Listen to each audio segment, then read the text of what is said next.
Hi, everyone. Good evening. Happy Thursday. I haven't been on here in a while, especially as a live for our veterans viewers. So I wanted to come on here because there are a couple of new VA rules that may be a benefit to you or someone that you may know. So if it doesn't benefit you, please feel free to share it with someone. Make sure you hit the thumbs up button. What it does is pushes it out to the greater YouTube world and shows it to other people that it may be beneficial to. So if you're new to the channel, welcome. I'm Larita. I'm an attorney, but I'm not your attorney. So the information I give on this channel is not, it's just information that's all. And it does not establish an attorney-client relationship. I do give actionable advice, though, about how to get service connection benefits, how to get increased ratings for your already service-connected benefits, entitlement to total disability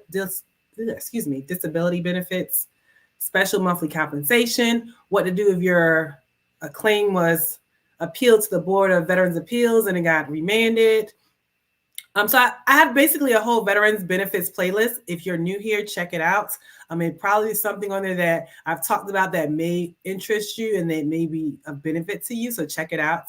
And if you are a veteran, let me know in the comment section. I always do that at the beginning of my videos. Let me know where you're watching from, and which branch of the military you serve. So we got veterans from Marines, Navy, Air Force, Army, and Coast Guard. Let me know which branch of the military you served in the comment section. If you're watching it on the replay, #replay game.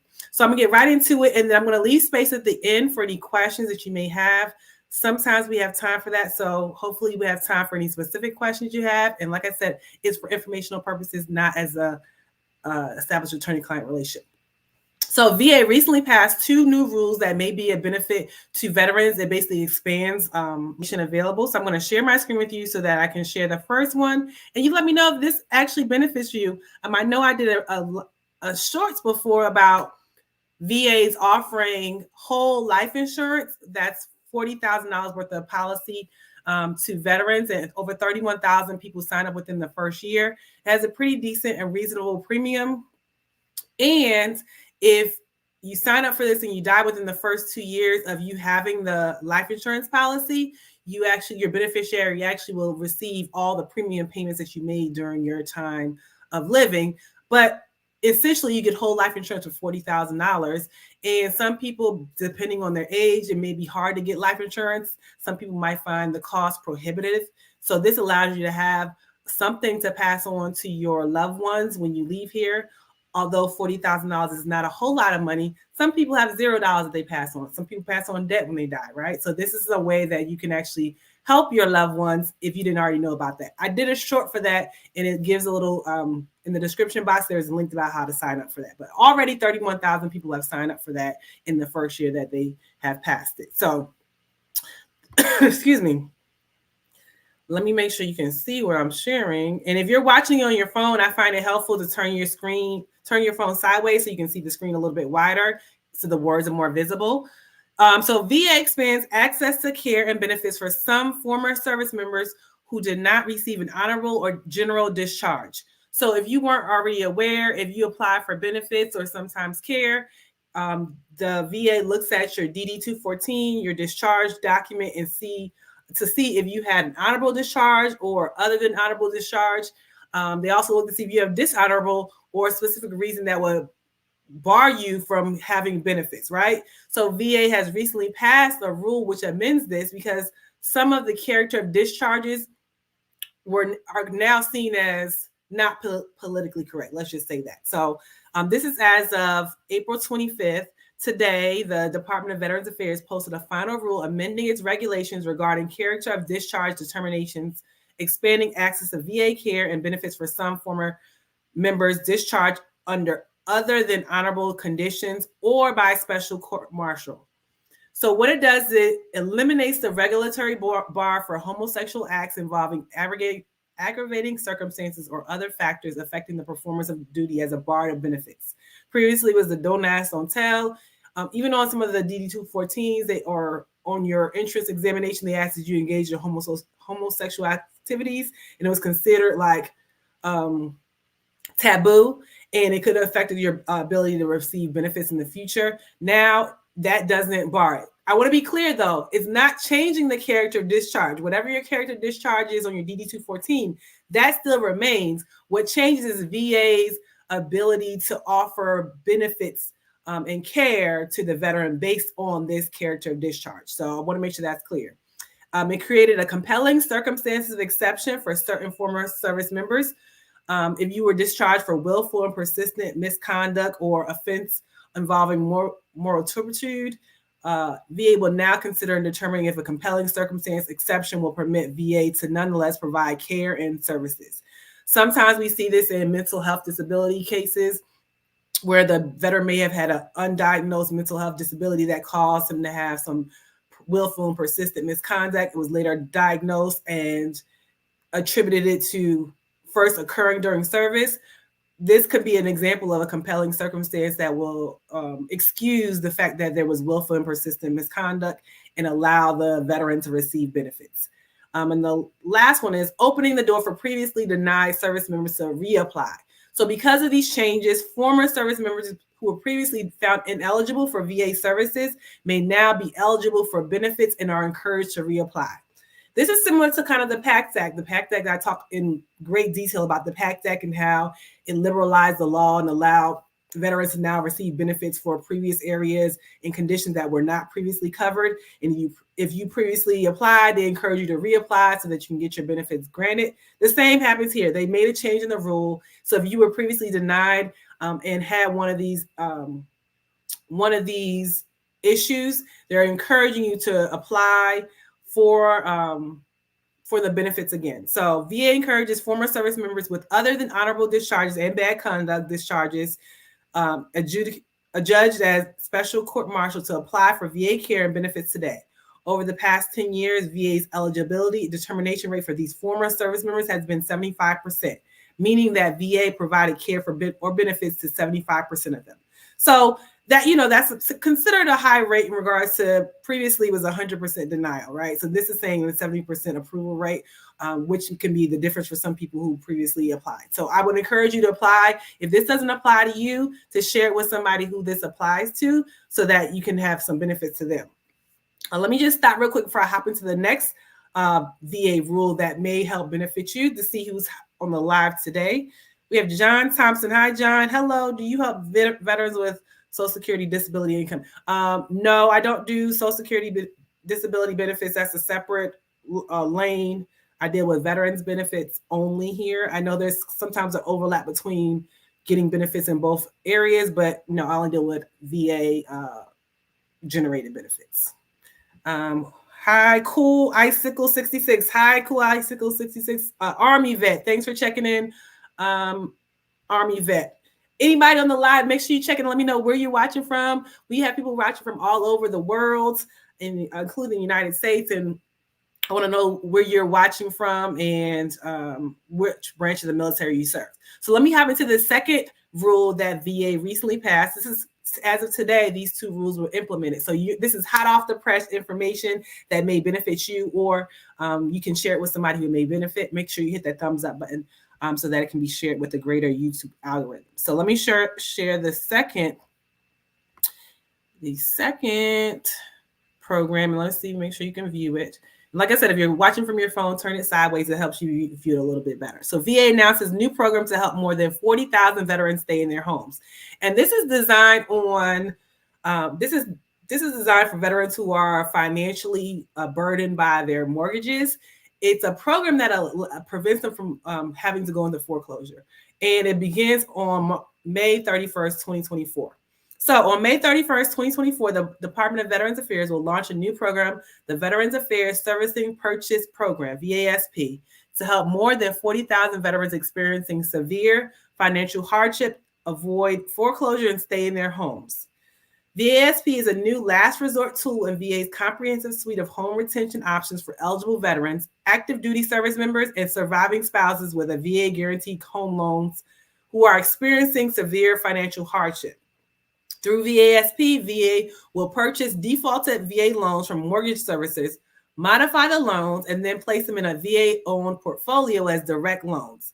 This will empower VA to work directly with eligible veterans to adjust their loans and their monthly payments so they can keep their homes With VASP, these borrowers will have a fixed 2.5 interest rate, which will provide a consistent, affordable payment for the remainder of their home, for the remainder of their loan. Now, this is big because a lot of times veterans do get the preference on their loans when you apply for a loan through a VA-backed loan, but this allows the interest rate to be capped at a certain amount. And unfortunately, it's at a point where the veteran or the person who is benefiting from it is already in dire straits, but this at least saves them from losing their home. So it says that the veterans will not apply directly for a VASP. Instead, beginning May 31st, mortgage servicers will identify qualified borrowers and submit requests on behalf of veterans based on a review of all home retention options available and qualifying criteria. Veterans facing financial hardship should work with their mortgage servicers to explore available options. It anticipates VASP will result in a government subsidy spending reduction of approximately $1.5 billion from 2024 to 2033, making it beneficial for veterans, taxpayers, servicers, and loan holders alike. So if you are, or you know somebody who's having a hard time keeping their home and facing foreclosure, this may be something that could be a benefit to them, so that they don't lose their home. Having a 2.5 interest rate is something that obviously can't be matched in the regular market. And it's designed, like I said, to give veterans and survivors, spouses, things of that nature, opportunity to keep the home that they, worked hard to have. So I'm glad that they are offering these two rules that will expand the access to benefits for veterans and veterans beneficiaries. And remember, also the life insurance policy, that's $40,000. That may be a benefit to you too. If you already don't have any policy, that obviously can be of a benefit to your family. Let's see who's checking in on the live, and then we'll go into any questions that you may have that I perhaps can answer while we're on the live. Oh, cool, Icicle from Maryland. Nice to see you're watching from Maryland. Let me know which other country you're watching. I'm actually in Texas, Houston, Texas to be particular, but I'm very familiar with the Maryland DMV area, District of Columbia, Maryland, and Virginia area. I used to actually be stationed there, so I know that area familiar. So let's see who else is watching. Katie Knowles 40. Is this new regulation allowing benefits to veterans with OTH? Do they have to get this? Okay. Do they have to get their discharge character change watching from down? Oh, okay. So you're in Texas too. No, they don't get their, you might've hopped in a little later, but the character discharge is not changed, other than honorable will still remain. And it just allows them to get benefits now, whereas previously it wasn't allowed. Now, that's another hurdle. I can see how that could be veterans, for principle's sake, perhaps want to have their discharge noted as honorable. And this rule does not change that. Although they look at mental health and other things differently now, this allows them access to care and benefits, but it does not change their character of discharge. So that's hopefully that answers your question. Hi from Dallas. Who else is watching? Angelo. Hi, Angelo. Thank you for all you do for us. Love you. God bless. Thanks you, Angelo, for watching, and I appreciate the kind words, and I try to give actionable advice. Army. Okay, Army, Angelo. Any questions now that you may have? I know we had a couple of questions in regards to the information I just presented, but I'm also, if you have any questions about how to get service connection, how to get increased ratings, I've done videos particularly on all these issues, service connection, increased rating, overpayment issues. I know they recently passed a bill that if you received, if you were saying that you were overpaid by VA and they said you had overpayment debt, if it was due to VA's delay in processing, like you gave a notification about a divorce, or you gave a notification about changing dependents, and it was up to VA's delay in actually administering that change, then you would not be responsible for the debt. But that was for debt that's as of, I think, 2023, I believe it was. So VA is working in the right direction. There's a lot of improvement that VA has to go, but I think I saw recently that VA's satisfaction rate, at least for the hospitals, has gone up substantially since 2018 when we were in the, when VA was in the news for horrible hospital practices. And I think the rating has gone up to like 90%. I think there was a lot of shaking up that happened at those hospitals, and there has been a 180-degree change in how they service veterans and actually getting veterans appointments and things of that nature. Let me know what you think. Have you seen a difference in the quality of care if you actually get care from a VA medical center or facility? Have you seen a positive change in the last few years? Because Congress has been on VA's neck about making changes across the board, not just in the health administration, but in the benefits administration. And a lot of people don't know that VA is such a huge agency and is divided into several sub-agencies. And sometimes they don't always talk to one another. And that's sometimes where it doesn't benefit the veteran, where there's a breakdown in communication between the different sub-agencies of VA. So when people say VA, it's talking about a lot of things: the central office, VBA, which is Veterans Benefits Administration, VHA, which is Veterans Health Administration, the Cemetery Administration. So there are definitely sub-agencies of VA, but people think of VA just one big thing, and sometimes it should be that way, but in reality, that's not the way it happens. And unfortunately, sometimes it doesn't always benefit the veteran because of the breakdown. So if no other questions, I wanted to hop on here today, and hopefully if I'll do another poll to see what other questions that are popular and that people would like me to discuss.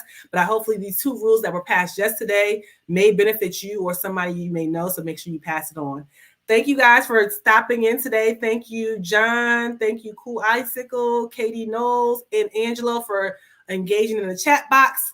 And I hope to see you in the next video. Have a happy Thursday and have a happy weekend. Bye-bye.